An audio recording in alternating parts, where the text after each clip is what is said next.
আসসালামু আলাইকুম শাশুড়ি আম্মা। আরে তাই মেয়ে, আমি তোমার কোন জন্মের শাশুড়ি হই? ফাজলামি করো আমার সাথে? না না, ফাজলামি কেন করতে যাব? হন না এখন শাশুড়ি, কিন্তু হবেন, ভেরি সুন হবেন। ব্যবহারের কি অবস্থা!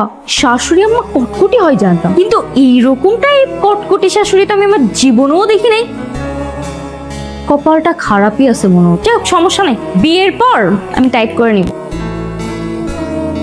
এত উল্টাপাল্টা ব্যবহার করেন না তো আমার সামনে, এগুলো আমার পছন্দ না। নতুন বউ বাড়িতে আসছে, যান একটু শরবত টরবত আনান, মিষ্টি মুখ করান।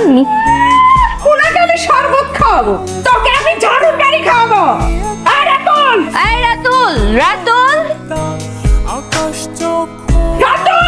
রাতুল, এদিকে আসো, এদিকে আসো। চিনি না। ওই চিনি চিনি চিনি মা, ও আমার মা ইয়ে কি? মার সামনে ভয়ে কথা বেরোচ্ছে না? রাতুল সত্যি করে বল, এই মেয়ের সাথে তুই প্রেম করিস? না না, আমি চিনি না। এই না মানে? করি। কি? এই বেয়াদব মেয়ের সাথে তুই প্রেম করিস? হ্যাঁ, আমি তোমার চিনি না। এই চিনোস না মানে? এই চিনোস না মানে কি? আমার মা আবার মারলা। সমান সমান করি। এইটা আপনি উচিত করেন নাই। যাই হোক, তুমি তো কথা বলতে পারবা না, আমাকেই বলতে হবে। শুনেন, আমাদের দুজনের বিয়ের বয়স হয়েছে, আমরা ইতিমধ্যে পড়াশোনাও শেষ করেছি, সুতরাং আমরা দুজন এখন বিয়ে করতে চাই। বেশি লাগছেই গেলে লাগবেই তো, উনি দিছে না, তারও আমি বিয়ে করে এসে নিই। আহা ধরেন না তো, ব্যথা পাবে, অলরেডি ব্যথা দিচ্ছেন আপনি। যাই হোক শোনেন, বিয়ের ব্যবস্থা করেন, আর যদি আপনি বিয়ের ব্যবস্থা নাও করেন তাও আমরা বিয়ে করব। তাই আপনার উচিত আমাদের বিয়ের ব্যবস্থা করা দ্রুত। আসি শাশুড়ি আম্মা। মেয়েটা চলে গেল, ভাবলাম ওকে একটু শরবত খাওয়াই। তোমাকে কে শরবত আনতে বলেছে? কার অর্ডার নিয়ে তুমি শরবত আনতে গেছো? এখন বাগ ঘরে যাও, না হলে এই শরবত তোমার মাথায় ঢালবো।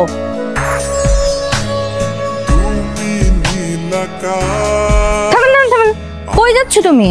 এই, এই, এই, আমাকে দেখে পালাচ্ছ কেন? পেটে ব্যথা করতেছে আমার, না মনে একটু ওয়াশরুমে যেতে হবে, পেট খারাপ হয়ে গেছে, বাসায় যেতেছি। থাপ্পড় দিয়ে সবগুলো দাঁত ফেলে দেবো। মিথ্যা কথা বলিস আবার। কেন পালাচ্ছিলি সত্যি সত্যি বল। মা বলছে তোমার সাথে দেখা করতে, মিনমিন করে বলতেছিস কেন? জোরে বল।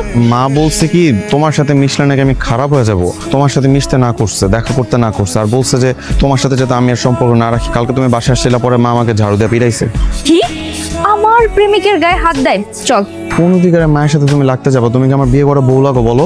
অধিকার লাগবে তোমার শোনা, আগে বলবা না? চলো। কই চল। মামা ভাড়াটা দিয়ে দেন।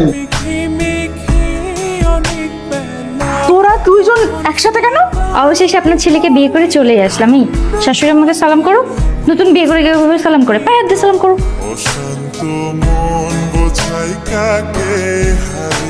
এই হারামজাদা, দরজা খোল। কি ব্যাপার, তুই এই ঘরে কি করিস? বাসর ঘরে কি আর করে না, গল্প করতেছিলাম। আপনি এখানে কি করেন? জানেন না আজকে আপনার ছেলের বাসর রাত? নির্লজ্জের মতো বউ শাশুড়ি দুইজন চলে আসছে। এই চুপ, বিয়াদব মেয়ে কোথাকার। হ্যাঁ, তোর কত বড় স্পর্ধা, তুই আমার সহজ সরল ছেলেটাকে পটায় পটায় বিয়ে করে নিয়ে চলে আসছিস। আমি চকলেট খাওয়ানোর লোভ দেখিয়ে মজনু কাকার দোকানে নিয়ে গেলাম, একটা ললিপপ কিনে দিয়ে বললাম যে কাজী অফিসে চলো আমরা বিয়ে শাদী করে নিই। বাসর ঘর না করাচ্ছি তোমাদের বাসর ঘর। এই বাড়িতে যখন এসে পড়ছি, এই বাড়িতে আমি রাজত্ব করে যাব, পারলে আপনি আটকে দেখায়। এইবার কর, খুব ভালো করে। আপনি আরে চুপ, দাঁড়াও। এবার বাসর ঘর কর, খুব ভালো করে কর। তোমার মার মতো বজ্জাত শাশুড়ি আমি আমার লাইফে দেখি নাই। এই চুপ, কোনো কথা বলবো না তুমি।